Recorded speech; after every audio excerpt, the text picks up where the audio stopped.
Glamour field నుంచి రాజకీయాల్లోకి అడుగుపెట్టడం అంటే మామూలు విషయం కాదు. ఎందుకంటే అప్పటి వరకు తెరవేల్పులుగా వెలిగి రాజకీయాల్లో కూడా అదే ట్రెండ్ కొనసాగించడం మాటలు కాదు. పైగా ఏ చిన్న తేడా వచ్చినా ఇటు ఇండస్ట్రీ అటు రాజకీయాల్లోనూ అప్పటి వరకు ఉన్న పేరు ప్రఖ్యాతులు కోల్పోతాం. అయితే సినిమా వాళ్లు రాజకీయాల్లోకి రావడం అనేది ఎప్పట్నుంచో ఉంది. అలా వచ్చి సక్సెస్ అయిన వారి సంఖ్య బాగానే ఉంది. ఎంజీఆర్, జయలలిత, ఎన్టీఆర్ ఇలా ఏ స్థాయిలో అంటే కొడితే ఏనుగు కుంభస్థలాన్నే కొట్టాలి అన్నంతగా రాజకీయాల్లో దూసుకుపోయారు. మనం చెప్పుకునేదేంటంటే ఇండస్ట్రీ నుంచి రాజకీయాల్లోకి అడుగుపెట్టి ఆ రేంజ్లో సక్సెస్ అయిన వ్యక్తి ఎన్టీఆర్ తర్వాత ఎవరూ కనిపించలేదా? అంతటి హోదా విశ్వనటుడితోనే ఆఖరా? ఎన్టీఆర్ తర్వాత రాజకీయాల్లోకొచ్చిన నటులంతా అట్టర్ ఫ్లాప్ అయ్యారా అంటే ఈ ప్రశ్నలన్నింటికీ అవుననే సమాధానం చెప్పాలి. నందమూరి తారక రామారావు సినీ రాజకీయ రంగాల్లో ఓ సంచలనం. ఆయన స్థాపించిన పార్టీ మరో సంచలనం. పాలనా సంస్కరణల్లోనూ సంచలనం.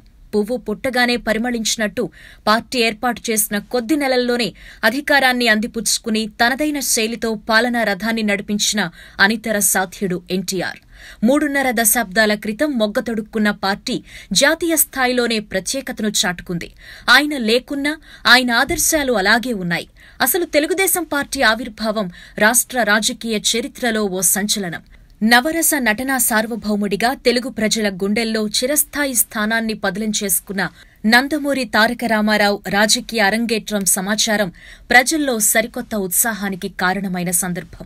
ఏకపక్ష పార్టీ విధానాలతో విసిగి వేసారిపోయున్న తెలుగు ప్రజలు ఎన్టీఆర్ రాజకీయ రంగ ప్రవేశానికి సాదర స్వాగతం పలకడమే కాదు, కొద్ది రోజుల్లోనే అనితర సాధ్యమైన విజయాన్ని కట్టబెట్టి రాష్ట్ర పరిపాలనా బాధ్యతలు అప్పగించారు. టీడీపీ ఆవిర్భావం ప్రస్థానాన్ని పరిశీలిస్తే 1981 అక్టోబర్లో సర్దార్ పాపారాయుడు సినిమా షూటింగ్ జరుగుతోంది. తన షష్ఠి పూర్తి సంవత్సరంలోకి అడుగుపెట్టిన సందర్భంగా నెలలో కనీసం 15 రోజుల పాటు ప్రజాసేవ చేయాలనుకుంటున్నట్టు ఎన్టీ రామారావు ప్రకటించారు. 1982 మార్చి 28న ఎన్టీఆర్ అధికారికంగా 13 మంది సభ్యులతో పొలిటికల్ స్టీరింగ్ కమిటీని ప్రకటించారు. 1982 మార్చి 29 మధ్యాహ్నం 2:30 తెలుగుదేశం పార్టీని స్థాపిస్తున్నట్టు ప్రకటించారు. 1982 ఏప్రిల్ 11న హైదరాబాద్ నిజాం కళాశాల మైదానంలో తొలిసారి పబ్లిక్ మీటింగ్ను నిర్వహించారు. రాష్ట్ర చరిత్రలో తొలిసారి 80,000 మందికి పైగా ఆ సమావేశానికి హాజరయ్యారు. 1982 మే 28న తిరుపతిలో తొలిసారి తెలుగుదేశం సభ జరిగింది. లక్షలాది మంది ఆ సమావేశంలో పాల్గొన్నారు. 1983 జనవరి 3 ఎన్నికల సందర్భంగా ఎన్టీఆర్ 9 నెలలు ప్రచారం చేసి చివరిగా తిరుపతిలో ఎన్నికల ప్రచారాన్ని ముగించారు. 1983 జనవరి 5న తెలుగుదేశం పార్టీ తొలిసారి ఎన్నికల బరిలో నిలిచింది.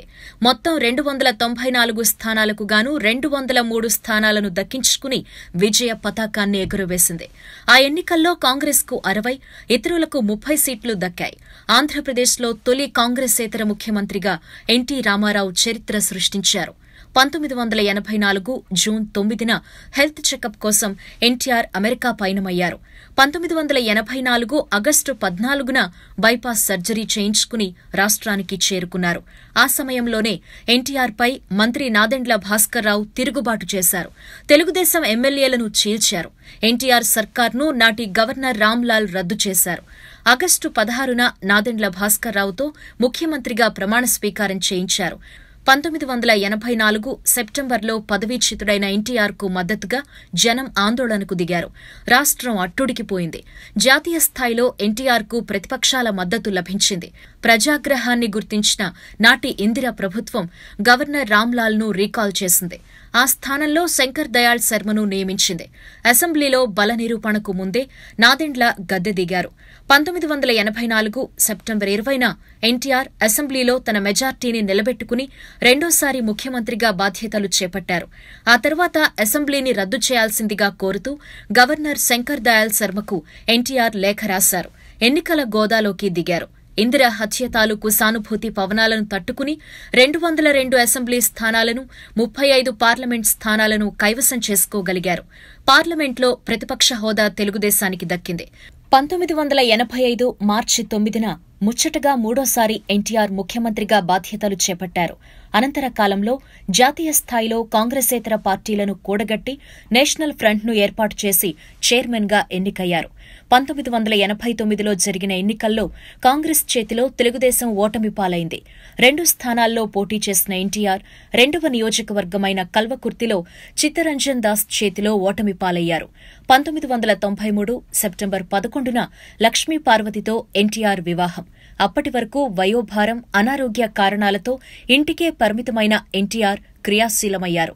కాంగ్రెస్ సర్కార్ ప్రజా వ్యతిరేక విధానాలను జనంలోకి తీసుకువెళ్లడం మొదలుపెట్టారు. 1994 అసెంబ్లీ ఎన్నికల్లో మునుపెన్నడూ లేని విధంగా 213 స్థానాలను దక్కించుకుని తెలుగుదేశం అధికారంలోకొచ్చింది. ఆ ఎన్నికల్లో కేవలం 26 సీట్లు దక్కించుకున్న కాంగ్రెస్ ప్రతిపక్ష హోదా కూడా దక్కించుకోలేకపోయింది. 1995 ఆగస్టులో తెలుగుదేశం పార్టీలో సంక్షోభం మొదలైంది. చంద్రబాబు నాయకత్వంలో ఎన్టీఆర్ను వ్యతిరేకించి మెజార్టీ ఎమ్మెల్యేలు బయటకొచ్చారు. అధికారికంగా తెలుగుదేశం పార్టీకి చంద్రబాబు అధ్యక్షుడయ్యారు. 1995 సెప్టెంబర్ 1న ముఖ్యమంత్రిగా చంద్రబాబు బాధ్యతలు స్వీకరించారు. 1996 జనవరి 18న ఎన్టీఆర్ టీడీపీ పేరుతో ప్రజా జీవితంలోకి తిరిగొచ్చేందుకు ఏర్పాట్లు చేసుకుంటున్న రామారావు అనారోగ్యంతో తిరిగిరాని లోకాలకు వెళ్లిపోయారు. ఆ ఏడాది జరిగిన పార్లమెంట్ ఎన్నికల్లో చంద్రబాబు నాయకత్వంలో తెలుగుదేశం పార్టీ విజయఢంకా మోగించింది. అయితే ఎన్టీఆర్ హయాంలోనూ ఆయన సినిమా హీరో, వస్తున్న జనమంతా ఆయన్ను చూసేందుకే కాని ఓటేసేందుకు కాదు అనే అభిప్రాయాలు వెల్లువెత్తాయి. ఓ దశలో కేంద్రం భయపడి ముందస్తు ఎన్నికలు కూడా నిర్వహించింది. అయినప్పటికీ ఎన్టీఆర్ ప్రభంజనం ముందు తలొంచక తప్పలేదు. అయితే ఆయన తరువాత ఇండస్ట్రీ నుంచి రాజకీయాల్లో అడుగుపెట్టిన వారంతా ఎందుకు సక్సెస్ కాలేకపోయారు? సినిమాల నుంచి రాజకీయాల్లో అడుగుపెట్టి ఇంతటి ప్రభంజనం సృష్టించిన వారిలో ఎన్టీఆర్ ఆఖరా? ఎందుకిలా జరిగింది? తమిళనాడులో ఎంజీఆర్ సక్సెస్ అయ్యారు అంటే ఆయనది పొలిటికల్గా బ్యాక్గ్రౌండ్ ఉన్న కుటుంబం. ఇక జయలలిత కూడా ఎంజీఆర్ అండతోనే ఎంట్రీ ఇచ్చి సక్సెస్ అయ్యారు. కానీ ఎన్టీఆర్ అలా కాదు. స్వతహాగా నిర్ణయం తీసుకున్నారు. సింగిల్గా బరిలో దిగారు. తెరవేల్పుగా వెలిగిన వ్యక్తి ప్రజా జీవితంలో అడుగుపెట్టి ఎన్నో ఆటుపోట్లు ఎదుర్కొన్నారు. అన్నింటినీ తట్టుకుని నిలబడి తెలుగువారి ఖ్యాతిని చాటి చెప్పారు. ఆయన తరువాత ఇండస్ట్రీలో ఓ వెలుగు వెలిగిన దిగ్గజాలంతా పార్టీలు పెట్టి ప్రజా జీవితంలోకొచ్చారు. కానీ ఇప్పటి వరకు ఎవ్వరూ సక్సెస్ కాలేకపోయారు. అలాంటి వారి గురించి చెప్పుకుంటూ పోతే చాలా లిస్టుంది. కానీ తమిళనాడులో రజనీకాంత్, కమల్ హాసన్, విజయకాంత్, ప్రకాష్ రాజ్, ఏపీలో చిరంజీవి, పవన్ కళ్యాణ్, ముఖ్యంగా వీరే. మొదటిగా ఆంధ్రప్రదేశ్ గురించి మాట్లాడుకుంటే మెగా ఫ్యామిలీ గురించే చెప్పుకోవాలి. ఎందుకంటే నందమూరి వారసుడిగా బాలకృష్ణ రాజకీయాల్లో కొనసాగుతున్నప్పటికీ ఆయన పార్టీని నడపడం లేదు. కేవలం ఎమ్మెల్యేగా కొనసాగుతున్నారు. కానీ మెగా కుటుంబం లెక్క అలా కాదు. ఇండస్ట్రీ మొత్తం 4 కుటుంబాల చుట్టూ తిరుగుతుందని చెబుతారు. మెగా, నందమూరి, అక్కినేని, దగ్గుబాటి. అయితే సినిమాల్లో అయినా రాజకీయాల్లో అయినా పోటీ మాత్రం నందమూరి, మెగా కుటుంబాల మధ్యే. ఎన్టీఆర్కి ఎవ్వరూ సరిసాటి లేరు. కానీ ఇండస్ట్రీ, రాజకీయాల్లోనూ బాలయ్య, చిరు మధ్య పోటీ సాగింది. అయితే బాలయ్య తండ్రి స్థాపించిన పార్టీలో ఎమ్మెల్యేగా కొనసాగుతుంటే చిరంజీవి మాత్రం పార్టీ ప్రారంభించారు. 3 దశాబ్దాలకు పైగా తెలుగు సినిమా పరిశ్రమలో మగ మహారాజుగా వెలుగొందిన మెగాస్టార్ చిరంజీవి సామాజిక న్యాయం పేరుతో ప్రజల్లోకొచ్చి తిరుపతి వేదికగా ప్రజారాజ్యం పార్టీని 2008 ఆగస్టు 26న స్థాపించి పొలిటికల్ ఎంట్రీ ఇచ్చారు. కానీ ప్రజల్లోకి తన పార్టీని తీసుకువెళ్లడంలో దారుణంగా విఫలమయ్యారు. 2009లో జరిగిన ఎన్నికల్లో ప్రజారాజ్యం పార్టీ కేవలం 18 సీట్లతో సరిపెట్టుకోవలసి వచ్చింది. దీంతో సీఎం కుర్చీ ఎక్కాలన్న చిరు ఆశలు అడియాసలయ్యాయి. నిర్వహణ లోపాలతో కుదేలైన పార్టీని ఇక తాను చేసేదేమీ లేక 3 ఏళ్లు కూడా పూర్తి కాకుండానే 2011 ఆగస్టులో తన ప్రజారాజ్యం పార్టీని కాంగ్రెస్లో విలీనం చేశారు. తర్వాత కాంగ్రెస్ నుంచి రాజ్యసభ సభ్యుడయ్యారు. ఆ తర్వాత మన్మోహన్ సింగ్ యూపీఏ 2 కేబినెట్లో స్వతంత్రంగా పర్యాటక శాఖ మంత్రి అయ్యారు. మంత్రిగా కొనసాగినా తన శాఖలో ఎలాంటి ప్రత్యేకత చూపించలేకపోయారు. ఆ తర్వాత కాంగ్రెస్ పార్టీ తెలంగాణ ఇవ్వడం, ఆపై ఏపీ ఎన్నికల్లో ప్రచార కమిటీ బాధ్యతలు భుజానికెత్తుకున్న 2014 ఎన్నికల్లో ఒక్క సీటు కూడా సాధించి పెట్టలేకపోయారు. ఆ తర్వాత పార్టీకి క్రమక్రమంగా దూరమవుతూ రాజకీయాలకు స్వస్తి చెప్పి తనకచ్చొచ్చిన సినిమాల వైపు అడుగులు వేశారు. ఇక అన్నయ్య చిరంజీవి బాటలోనే పయనించిన పవర్ స్టార్ పవన్ కళ్యాణ్ మార్చి 14, 2014న జనసేన పార్టీని స్థాపిస్తున్నట్టుగా ప్రకటించారు. జనసేన ఆవిర్భావ సభలో కాంగ్రెస్ పార్టీకి వ్యతిరేకంగా జనసేన పార్టీని స్థాపిస్తున్నానన్నారు. ఆపై చేసిన ప్రసంగంలో ఆయన తన రాజకీయ చైతన్యం గురించి, తనపై వచ్చిన విమర్శలకు సమాధానాలు చెప్పారు. అంతేకాదు, కాంగ్రెస్ పార్టీ చేసిన విభజన తీరుపై ఆవేదన వ్యక్తం చేశారు. పార్టీ విధి విధానాలు వంటివి స్పష్టంగా వ్యక్తపరిచారు.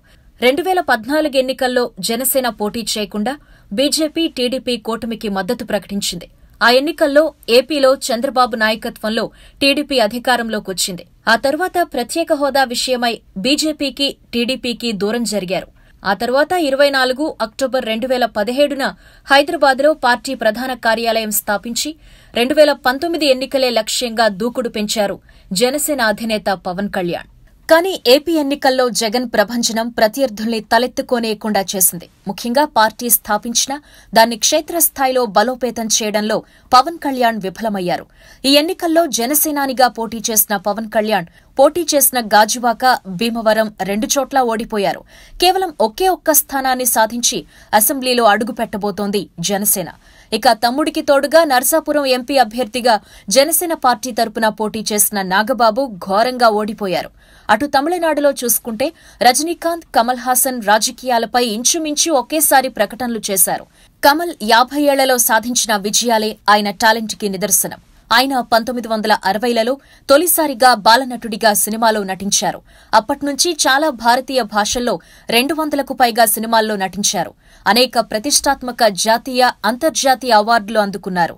భరతనాట్యం, కర్ణాటక సంగీతంలోనూ మంచి నైపుణ్యం ఉంది. తను నటించిన చిత్రాలకు కూడా ఆయన పాటలు పాడారు. ఆయన కవి, రచయిత, నిర్మాత, దర్శకుడు కూడా. తరచూ వివాదాలెదుర్కొనే కమల్ రాజకీయాల్లో అడుగుపెట్టాలని నిర్ణయించుకున్నారు. రాష్ట్రంలో అవినీతిని అంతం చేయడానికి, ప్రజా జీవనంలో మతతత్వాన్ని అడ్డుకోవడానికి తాను రాజకీయాల్లోకి వచ్చి ముఖ్యమంత్రి అయ్యేందుకు కృషి చేస్తాను అని కమల్ గతంలో ప్రకటించారు. 2016 డిసెంబర్లో ముఖ్యమంత్రి జయలలిత మృతి చెందడంతో తమిళనాట తీవ్ర రాజకీయ అనిశ్చితి నెలకొన్న నేపథ్యంలో ఇది కీలక పరిణామం. కానీ కమల్ హాసన్ స్థాపించిన మక్కల్ నీతి మయ్యం పార్టీ సార్వత్రిక ఎన్నికల్లో ఘోర పరాజయం చవిచూసింది. పార్టీని స్థాపించిన 14 నెలల్లో పోరాడి ఈ స్థాయికి వెళ్లగలగడం బలాన్నిచ్చింది అని చెప్పిన కమల్ ఫ్యూచర్లో పోరాడతామన్నారు. ఫిబ్రవరి 21, 2018లో మక్కల్ నీతి మయ్యం పార్టీని కమల్ స్థాపించారు. దక్షిణాదిలో 6 రాష్ట్రాలకు గుర్తుగా 6 చేతులతో పార్టీ జెండాను తయారు చేశారు. అంతేకాదు, ఈ ఎన్నికల్లో తమిళనాడులో దాదాపు అన్ని స్థానాల్లో తన పార్టీ తరపున అభ్యర్థులను నిలబెట్టారు. ఎన్నికల సంఘం కమల్ పార్టీకి టార్చ్ లైట్ గుర్తును కేటాయించింది. ఇక రజనీకాంత్ ఇప్పటికీ ప్రత్యక్ష ఎన్నికల్లో దిగలేదు. అదిగో ఇదిగో అనడం మినహా ముందడుగు వేయాలంటే రజనీ భయపడుతున్నారా అనిపిస్తోంది. గడిచిన సార్వత్రిక ఎన్నికల్లో పోటీ చేస్తారు అనుకుంటే చివరి నిమిషంలో ఉస్సూరుమనిపించారు. మొన్న లోక్సభ ఎన్నికల్లోనూ బరిలో దిగలేదు. పైగా అభిమానులు నిరాశ చెందవద్దని 2021 అసెంబ్లీ ఎన్నికల్లో పోటీకి దిగుదామని చెప్పుకొచ్చారు. పార్టీ పెట్టి 7 ఏళ్లు గడుస్తున్నా ఇంకా ఏ విషయంలోనూ క్లారిటీగా ఉన్నట్టు లేరు రజనీకాంత్. అంటే భయమో మరో కారణమో రజనీ సక్సెస్ అయ్యే నమ్మకం పెద్దగా లేదు. ఇక విజయకాంత్ ఎప్పట్నుంచో రాజకీయాల్లో ఉన్నారు. డీఎండీకే పార్టీ స్థాపించిన తరువాత ఓ దశలో దాదాపు 40 సీట్లు గెలిచి కింగ్ మేకర్ అయ్యారు. తర్వాతి ఎన్నికల్లో విజయకాంత్ కింగ్ అవుతారు అని అప్పట్లో భావించారంతా. అయితే అనారోగ్యంతో ఆయన జోరు తగ్గింది. ఇంకా చెప్పుకుంటూ పోతే సిల్వర్ స్క్రీన్ నుంచి రియల్ కాన్వాస్ పైకి అదృష్టం పరీక్షించుకునేందుకు వచ్చిన వారు ఎందరో. కానీ ఎన్టీఆర్ తరువాత ఆ స్థాయిలో నిలదొక్కున్న వ్యక్తి ఒక్కరూ లేరు. ఉండాలని, ఫ్యూచర్లో ఉంటారని కోరుకుందామన్నా ఇప్పుడున్న వారిలో ఆ స్థాయి ఎవ్వరికీ లేదని రీసెంట్ ఎన్నికలు తేల్చి చెప్పేశాయి. మరి ఇండస్ట్రీ నుంచి రాజకీయాల్లో వెలిగిన వ్యక్తిగా ఎన్టీఆర్ ఆఖరవుతారా?